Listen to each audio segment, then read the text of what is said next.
Hello everyone, Ram Ram. मेरा नाम है Anu and welcome back to my channel. इस वीडियो में मैं डिस्कस करने वाली हूँ कुछ ऐसी टिप्स जिन्हें फॉलो करके आप आइल्स में बेटर स्कोर कर सकते हैं। सो ऑब्वियसली जो आप ट्रेडिशनली आप अपनी प्रैक्टिस कर रहे हो, प्रिपरेशन कर रहे हो आइल्स की, वो तो आपकी है ही, बट उसमें कुछ कुछ चीजें आप जिन पे ज्यादा ध्यान दोगे तो आप और बेटर कर पाओगे। डजंट मैटर इट्स एकेडमिक्स और general, these are generic tips जो दोनों में काम आएंगी। Do not forget to subscribe my channel and let's start the video. First of all let me tell you, मैंने एकेडमिक्स एग्जाम भी दिया है इसका एंड जनरल एग्जाम भी दिया है and this was my score. To start with the tips, first of all, I would like to say there is no shortcut to success. You will have to do the hard work it requires. तो ये भी मत समझना आइल्स के मैं shortcuts बता रही हूँ, शॉर्टकट्स नहीं है, बट ऐसी टिप्स हैं जो आप ध्यान में रखोगे देन फॉर श्योर आपको बेनिफिट होगा। एंड एक और चीज जो आपको ध्यान रखनी है, आइल्स सिर्फ एक दिन का एग्जाम नहीं है। आइल्स एग्जाम कंट्रीज रखती इसलिए हैं क्योंकि उनकी कंट्री में वो लैंग्वेज बहुत प्रोमिनेंट है और बहुत ज्यादा यूज होती है। अगर आप वो लैंग्वेज समझ ही नहीं पाओगे, बोल ही नहीं पाओगे, तो प्रॉब्लम आप ही को होने वाली है। So it's better prepare for good और शॉर्टकट्स भूल जाते हैं। सबसे पहले बात कर लेते हैं रीडिंग की। Reading and listening I would से सबसे इजी एग्जाम्स होते हैं। क्यों? क्योंकि इन दोनों के ही आंसर्स आपके क्वेश्चंस में होते हैं, लाइक क्वेश्चन पेपर में ही होते हैं। सो इसीलिए हमें सिर्फ ढूंढना है, उनको ढूंढने में हमें मेहनत करनी है, अदरवाइज इट्स ऑल सॉर्टेड। आप पूरा फुल स्कोर कर सकते हो इसमें बहुत easily. So first tip reading के लिए जो मैं देना चाहूंगी कि अपने क्वेश्चंस को बहुत अच्छे से पढ़ो। आपसे पूछा क्या जा रहा है, आंसर क्या चाह रहे हैं वो। बहुत बार होता है क्वेश्चन में बोला जाता है you have to answer in 1 word only, तो 1 वर्ड ही यूज करो, 2 या 3 ऐसे मत करो। ये बहुत आपको ध्यान रखना है कि 1 लिखा है, 2 लिखा है या 3 लिखा है। मोस्ट प्रोबेबली जब वो 1 वर्ड बोलते हैं तो 1 वर्ड का आंसर ही होता है, आपको इज, एम, आर कुछ लगाने की जरूरत नहीं होती। एंड सिमिलरली जब वो 3 वर्ड्स का होता है आंसर, तो वो भी आपके क्वेश्चन में, मतलब आपको पैराग्राफ्स में से आपको सारे आंसर देख के लिखने होते हैं। सो मेक श्योर आप वहां से 3 वर्ड्स का आंसर उठा रहे हो, ना कि जस्ट 1 वर्ड। सो बेसिकली आपको क्वेश्चंस पे ध्यान देना है, एग्जैक्टली वो क्या पूछ रहे हैं वैसे ही आंसर देना है। और ये बहुत प्रोमिनेंट गलती है जो बच्चे कर जाते हैं। So it's good you pay attention to questions and आपकी गलतियां उससे देखना बहुत कम हो जाएंगी। Second tip in reading is about true false and not given. I know it is really difficult sometimes, और मैं पर्सनली बहुत स्ट्रगल कर चुकी हूँ इस पर्टिकुलर टॉपिक में। मैंने बहुत लेट समझा इस चीज को, बट एक्चुअली ये बहुत इजी है। तो मैं बता देती हूँ एक्चुअली आपको ये करना कैसे है। एक एग्जाम्पल लेते हैं, जैसे आपके पैराग्राफ में लिखा हुआ है Peter went to school in the morning, ये आपका सेंटेंस है। अब ट्रू फॉल्स में आ गया आपका Peter went to school in the evening, इसका आंसर ऑब्वियसली फॉल्स होगा। एंड एक और हमारी स्टेटमेंट आ जाती है जैसे Peter went to school at 11 AM, तो इसमें लिखा हुआ है 11 AM, जो कि है तो मॉर्निंग, बट हमें टाइम तो नहीं दिया गया ना एग्जैक्टली। मॉर्निंग बोला है, मॉर्निंग में 9 बजे भी हो सकता है, तो हम खुद से कैसे कह सकते हैं कि हाँ वो 11 बजे गया था। देन हम इसको ट्रू तो नहीं करेंगे ऑब्वियसली, इसको हम फॉल्स भी नहीं बोल सकते, बिकॉज अगेन हमें टाइम दिया ही नहीं गया है। 9 भी तो नहीं बोला गया है ना 10 बोला गया है, कुछ भी नहीं दिया गया है, टाइम दिया ही नहीं गया है। देन हम नॉट गिवन लिखेंगे इसको। अब इसको आइडेंटिफाई करने का बहुत ईजी तरीका है, जैसे आपका जो स्टेटमेंट है वो एज इट इज, अगर उसका मतलब भी सेम बन रहा है, एग्जैक्ट सेम बन रहा है, देन वो ट्रू है। अगर आपके स्टेटमेंट जो ट्रू फॉल्स में दी गई है वो पैराग्राफ वाली स्टेटमेंट से एग्जैक्ट ऑपोजिट है, लाइक बिल्कुल ही ऑपोजिट, मॉर्निंग गया था तो इवनिंग वो बोल रहा है, then it will be false. अगर कुछ एडिशनल इंफॉर्मेशन दे रहा है जो कहीं पे मेंशन ही नहीं है पैराग्राफ में, तो वो ऑटोमेटिकली नॉट गिवन है। So the basic concept is हमें खुद से गेस करके येस नो कुछ नहीं लिखना है या ट्रू फॉल्स नहीं लिखना है। अगर जो इन्फॉर्मेशन नहीं दी गई है, in short that is not given. So this is the simplest way you can do this and I am sure आप ये प्रैक्टिस करो और आप इजीली ये कर पाओगे। Second is listening. Like I said, reading की तरह लिसनिंग भी बहुत ईजी है क्योंकि हमें आंसर्स अपने क्वेश्चंस में ही मिल जाते हैं। लाइक उसमें तो रिकॉर्डिंग होती है हमारी लिसनिंग की, तो हमारी रिकॉर्डिंग में ही हमारे आंसर्स हैं। It's really easy to score better in listening also. तो हमें सबसे ज्यादा प्रॉब्लम कहाँ आती है लिसनिंग में? वर्ड्स अंडरस्टैंड करने में, लाइक एग्जैक्टली वर्ड कैसे बोल दिया, क्या बोल दिया, कभी हमसे वो मिस हो जाता है, कभी हम उस वर्ड को समझ ही नहीं पाते हैं। सबसे बड़ी प्रॉब्लम हमारे साथ लिसनिंग में सिर्फ यही होती है। और इस चीज को टैकल करने के लिए सबसे बेस्ट एंटरटेनिंग तरीका है go and watch movies. Hollywood movies या TV series are best, I would say TV series देखनी शुरू करो। मुझे सबसे इजीएस्ट तरीका यही लगा, just go and watch movies, TV series. उसमें सीरीज में बेस्ट इसलिए बोल रही हूँ क्योंकि उसमें एक तरह से आपको स्टार्टिंग में कैरेक्टर्स पता चल जाते हैं। आप ना कोई ऐसी सीरीज के साथ स्टार्ट करो जिसमें मल्टीपल सीजन्स हो।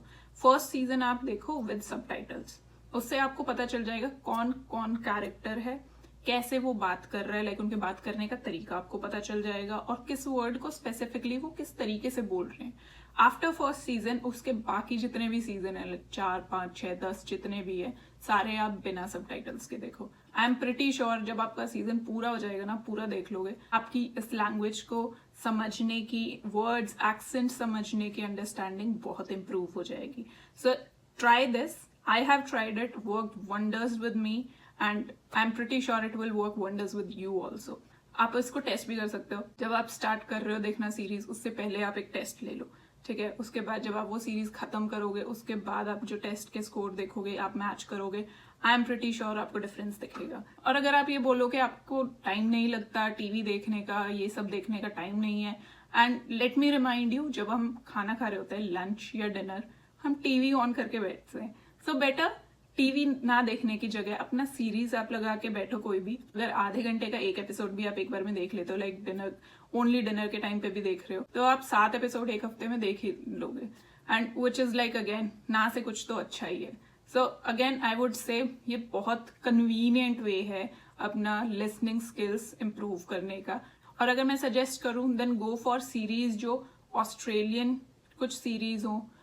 इफ नॉट सीरीज ना मिले आपको, मूवी आप देखो, कोई ऑस्ट्रेलियन मूवीज देख लो, एंड ब्रिटिश मूवीज या सीरीज देख लो, एंड ऑब्वियसली आपकी हॉलीवुड तो है ही है। तो ये तीनों आप देखो क्योंकि इन तीनों में से ही आपकी रिकॉर्डिंग आती है लिसनिंग की।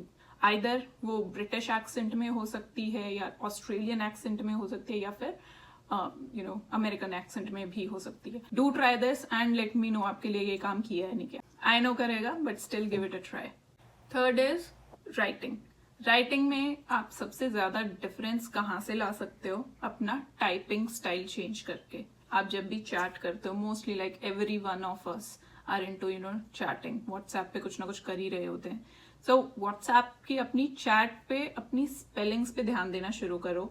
Stop typing UR and fine का FYN, ये सब छोड़ दो, इसी से स्टार्ट करो। Just start typing proper spellings, वहीं से आपका मिस्टेक्स होना बहुत कम हो जाएगा राइटिंग में, and which is like a plus point because हमें इतनी आदत हो गई है चैट की वजह से ऐसी स्पेलिंग्स लिखने की कि जब हम राइटिंग कर रहे होते हैं हम अनइंटेंशनली वही शॉर्ट फॉर्म्स उसमें लिख देते हैं और हमें ध्यान भी नहीं होता। बाद में अगर कोई चेक कर रहा होता है सिर्फ उसको वो गलतियां दिखती हैं। Even if you proof read it, आप फिर भी नहीं नोटिस कर पाते। So it's a best thing कि आप स्टार्ट करो अपनी चैट्स को चेंज करना, उनमें आप स्पेलिंग्स पूरी लिखो, ढंग से लिखो।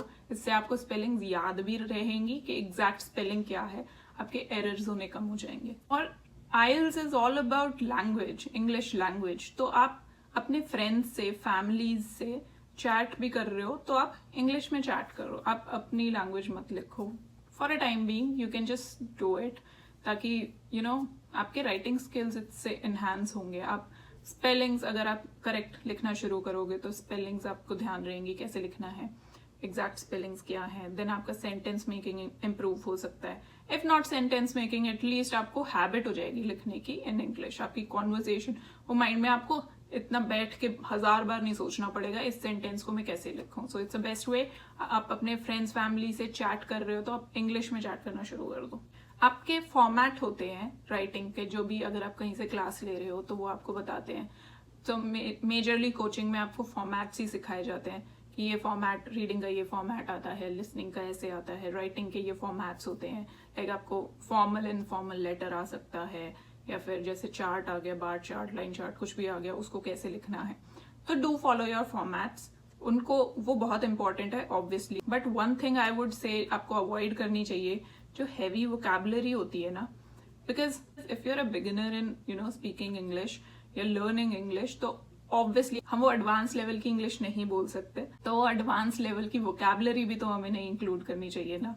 तो हमारा सेंटेंस मेकिंग या हमारा जो भी बाकी के सेंटेंसेस हम लिख रहे हैं वो बहुत सिंपल हैं, और हम उसमें वोकैबुलरी एक आधी जगह कहीं कहीं पे डाल रहे हैं बहुत हैवी, इररेफ्यूटेबल फैक्ट, फलाना ढिमकाना, जो भी हमारे कोचिंग सेंटर्स में सिखाया जाता है। I would suggest stop doing that is not at all necessary. मैंने बहुत ही सिंपल इंग्लिश लिखी थी, कोई भी एक ऐसा वर्ड नहीं लिखा जिसका मतलब नहीं पता था, बहुत simple language, and I scored 7 in that. To my surprise I scored 7 in that. आपका सेंटेंस फॉर्मेशन सही होना चाहिए, आपके हर तरीके के सेंटेंस होने चाहिए, उसमें सिंपल भी कॉम्प्लेक्स भी, ये चीजें आप ध्यान रखो। आप वोकैबुलरी हाँ ठीक है आपकी ठीक होनी चाहिए, पर उसको इतना वो आपके बाकी के सारे टेक्स्ट के साथ मैच होनी चाहिए। ऐसा नहीं हो कि आप एडवांस्ड वोकैबुलरी यूज करके बाकी आपके सेंटेंसेस बहुत सिंपल है।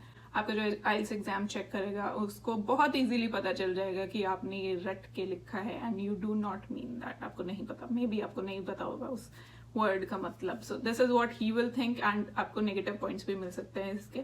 So better do not do that.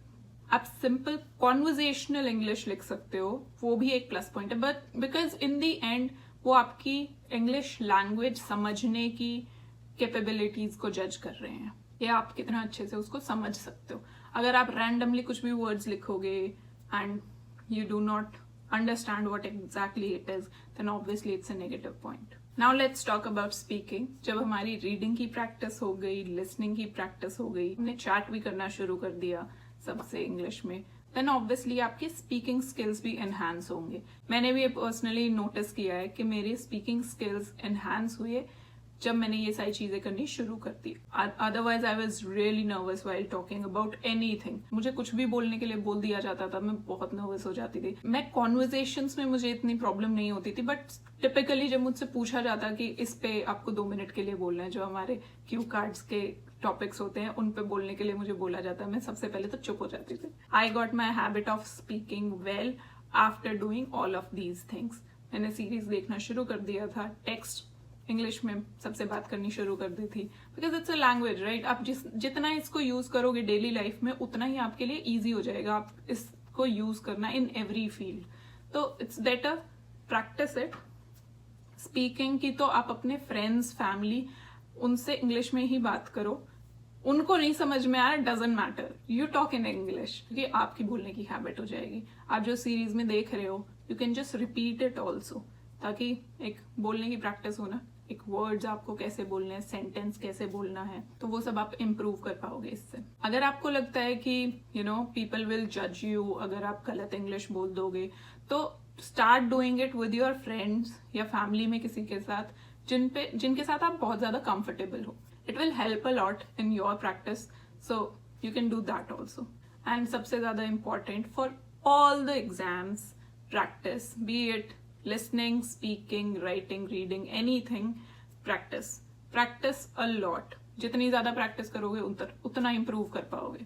So do not skip practice, keep practising, and ये सारी टिप्स फॉलो करके आई एम श्योर आपको हेल्प मिलेगी। और सैम्पल पेपर्स अगर आप देखो तो आप गूगल कर सकते हो, आंसर्स के साथ आपको सारे ही सैम्पल्स मिल जाएंगे। लाइक लिसनिंग का भी आपको मिल जाएगा, रीडिंग भी मिल जाएगा, राइटिंग के टॉपिक्स भी मिल जाएंगे, स्पीकिंग के टॉपिक्स भी मिल जाएंगे। Everything is there on Google, कोई टेंशन नहीं है। आप अगर कोचिंग ले रहे हो तो आपको मटेरियल वहीं से मिल जाएगा, अदरवाइज आपको गूगल पे भी काफी रिसोर्सेज हैं available. And do not forget it's just an exam, हो जाएगा, आपको डरने की जरूरत नहीं है। आप ये सब ट्राई करो, आई एम श्योर आपको हेल्प मिलेगी। And do not forget to share this video with people who are preparing for IELTS, और ओवरऑल अगर जिसको लगता है सपोर्ट चाहिए आइल्स के लिए, so you can share this with them. And आप भी ट्राई करो, बताओ मुझे कमेंट्स में अगर ये हेल्पफुल लगी आपको टिप्स या नहीं। And I will see you in the next video. Till then bye, take care.